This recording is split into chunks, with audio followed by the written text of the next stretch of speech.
1905년 알프레드 비네가 IQ 테스트를 만들었습니다. 목적은 단순했어요. 학교에서 도움이 필요한 아이들을 찾기 위해서였죠. 120년이 지난 지금 우리는 IQ로 사람의 가치를 매깁니다. 대학 입학, 취업, 승진, 심지어 연봉까지 IQ 130이면 엘리트, IQ 100이면 평범, IQ 70이면 지원 대상. 이렇게 간단하게 세상을 나눴습니다. 그런데 2023년 모든 게 흔들리기 시작했어요. GPT-4가 언어 IQ 155를 기록했거든요. 인간 상위 0.1% 수준입니다. 박사학위 평균보다 높아요. 질문이 생겼습니다. 인간의 지능, 이제 쓸모없는 건가요? 이야기를 한번 해보겠습니다. AI가 인간 IQ를 어떻게 무너뜨리고 있는지, 그리고 우리는 어떻게 살아남을 수 있는지 말이에요. 20세기는 IQ의 전성기였습니다. IQ 160이면 천재, IQ 70이면 장애, 숫자 하나로 모든 게 결정됐죠. 학교는 이 숫자로 학생을 분류했고 기업은 이 숫자로 직원을 뽑았어요. 간단하고 명확했습니다. 하지만 AI는 이 피라미드를 아래에서부터 무너뜨리기 시작했어요. 먼저 IQ 70 이하가 하던 일들, 단순 반복 작업은 로봇이 1초 만에 처리합니다. 공장 조립 라인, 창고 상하차, 청소 작업. 2000년 이후 170만 개의 제조업 일자리가 자동화로 사라졌거든요. 다음은 IQ 100 구간이었습니다. 데이터 입력, 번역, 회계, 고객 응대, 혈진 PT와 AI 챗봇이 이 일들을 대체했어요. 2025년 현재 은행 창구 직원은 15% 감소할 예정이고 계산원은 11% 줄어듭니다. 각각 5만 1,400개, 35만 3,100개의 일자리가 없어지는 거죠. 그럼 IQ 130 이상은 안전할까요? 천만에요. 코딩, 법률 분석, 의료 진단까지 AI가 침투했습니다. 겟러브 코파일럿은 프로그래머 대신 코드를 짜고 AI 변호사는 판례를 분석하며 알파폴드는 단백질 구조 예측에서 노벨상 수상자들을 앞질렀어요. 마이크로소프트 CEO 사티아 나델라는 이렇게 말했습니다. 우리 회사 코드의 30%는 이미 AI가 작성합니다. 2025년 예측은 더 충격적이에요. 지식 노동의 41%가 5년 내에 자동화됩니다. IT 직업의 92%가 변화를 겪고 소매업의 65%가 자동화 위험에 처했죠. 그럼 IQ 160 이상 천재들은요? 그들도 안전하지 않습니다. 알파고는 이세돌을 이겼어요. IQ 추정치 140 이상인 바둑 천재를요. AI는 패턴 인식, 계산 속도, 기억 용량에서 인간을 압도합니다. 뉴턴이 평생 걸려 발명한 미적분을 AI는 0.1초에 재발명할 수 있거든요. 아인슈타인의 상대성 이론도 AI가 시뮬레이션으로 검증해요. 인간 IQ 161 이상의 유일한 강점은 메타인지였습니다. 자신의 사고 과정을 관찰하고 조작하는 능력이죠. 하지만 GPT-4는 이미 자기 추론 과정을 설명할 수 있어요. 메타인지마저 학습 중입니다. 2025년 전망 모델들은 인간 IQ 환산 195 이상을 기록할 거라고 합니다. 초인적 수준이에요. 숫자로 보면 더 명확합니다. 2025년 현재 AI는 이미 7만 6,440개 일자리를 없앴어요. 고객 서비스는 80% 자동화됐고 데이터 입력 직원 750만 명이 2027년까지 사라질 예정입니다. 프리랜서 작가는 2023년 이후 36% 감소했고 AI 생성 콘텐츠는 53% 증가했죠. 텔레마케터와 콜센터 직원은 AI 챗봇으로 대체되면서 비용이 80% 줄었습니다. 당신이 마지막으로 고객센터에 전화했을 때 사람과 이야기한 게 언제였나요? 정확히 그겁니다. 그런데 더 무서운 건 이거예요.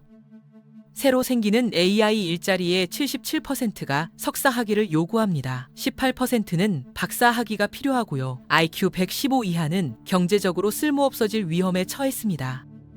여성은 남성보다 더 위험해요. 미국에서 고용된 여성의 79%가 자동화 고위험 직종에 있지만 남성은 58%입니다. 전 세계적으론 여성 일자리의 4.7%가 심각한 붕괴 위험에 처했는데 남성은 2.4%예요. 고소득 국가에서는 여성 일자리의 9.6%가 최고 위험군인 반면 남성은 3.2%죠. 이건 능력 차이가 아닙니다. 여성이 더 많이 종사하는 직종들, 행정직, 고객 응대, 데이터 입력이 AI가 먼저 대체하는 영역이기 때문이에요. 2024년 화이트 칼라 구직자의 40%는 면접조차 못 봤습니다. 96,000달러 이상 고소득 일자리는 10년 만에 최저 채용률을 기록했고요. 그럼 IQ는 이제 끝난 걸까요? 아니, 재정이 됩니다. 역설적이게도 미래의 가치는 IQ가 아니라 AI가 못하는 것들이거든요. EQ, 감정지능입니다. AI는 사실을 처리하지만 인간은 의미를 만들어요. IQ 70인 간병인도 따뜻한 미소로 환자를 치유하고 IQ 100인 예술가가 AI가 절대 만들지 못하는 감정을 그립니다. 2030년 연구에 따르면 간병, 예술, 대인 서비스는 AI가 대체 못하는 영역이에요. 인간다움이 경쟁력입니다.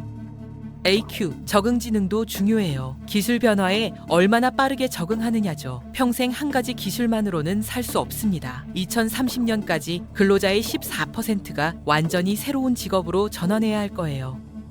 그리고 CQ, 창의 지능입니다. AI는 패턴을 학습하지만 인간은 패턴을 깨뜨려요. 새로운 예술 장르, 혁신적 비즈니스 모델, 예상 밖의 해결책, 이건 데이터로 학습할 수 없습니다.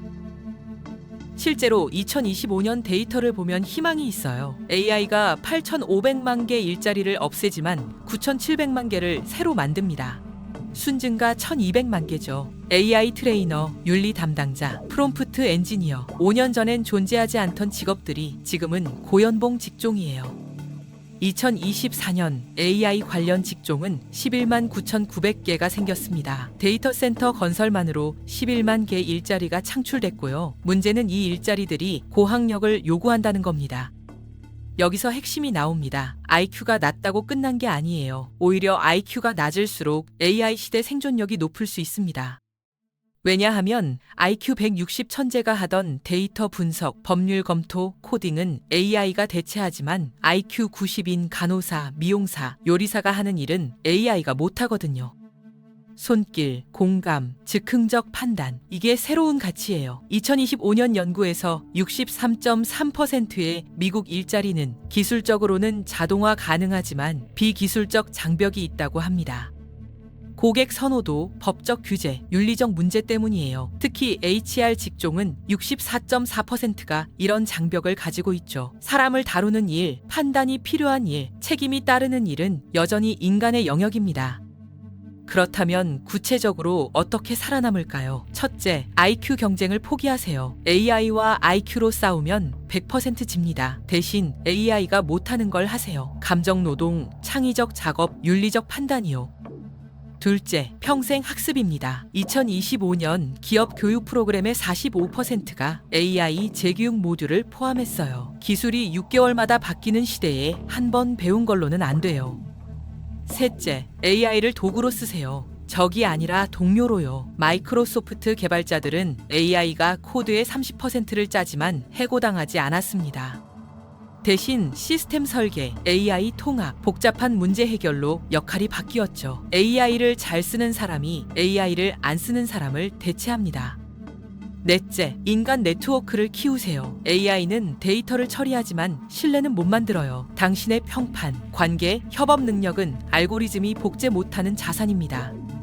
2025년 AI 노출 산업에서 임금이 2배 빠르게 상승하는 이유가 뭘까요? AI를 활용할 줄 아는 인간의 가치가 올랐기 때문이에요.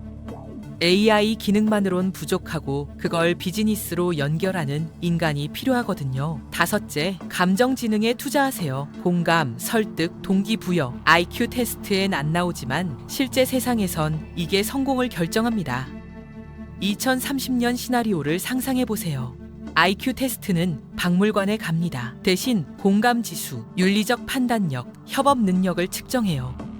IQ 160 천재가 AI한테 일자리를 빼앗기고 IQ 90 간호사가 존경받는 시대가 옵니다. 한국의 김영훈, IQ 276 주장자도 인정했어요. AI는 나보다 빠릅니다. 하지만 사랑은 못합니다. 이게 핵심입니다. 속도, 정확도, 기억력에서 AI는 인간을 이겼어요. 하지만 의미, 가치, 목적은 인간만 만들 수 있습니다. AI는 데이터에서 패턴을 찾지만 왜 그 패턴이 중요한지는 몰라요. AI는 최적의 답을 주지만 어떤 질문을 해야 하는지는 인간이 정합니다. AI는 효율을 극대화하지만 무엇을 위한 효율인지는 인간이 선택하죠. 1905년 비네가 IQ 테스트를 만든 이유를 기억하세요. 아이들을 돕기 위해서였어요. 줄 세우기 위해서가 아니었습니다. 하지만 우리는 120년 동안 IQ로 사람을 서열화했죠. AI는 그 시대를 끝냈습니다. 더 이상 IQ 숫자로 가치를 매길 수 없어요. 왜냐면 AI가 모든 IQ 구간을 능가했거든요. 역설적이지만 이게 해방입니다.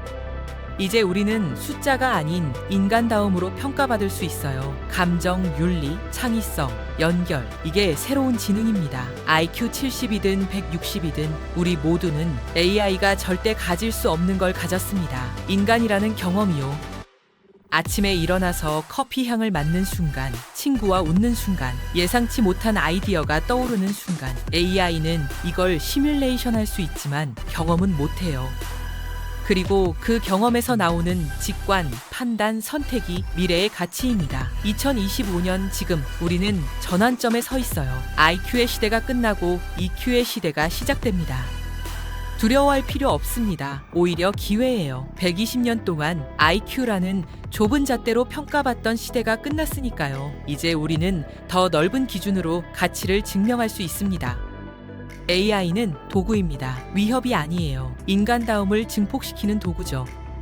핵심은 이겁니다. AI 시대에 살아남는 건 가장 똑똑한 사람이 아니에요. 가장 인간다운 사람입니다. 감정을 이해하고 변화에 적응하며 새로운 가치를 창조하는 사람이죠.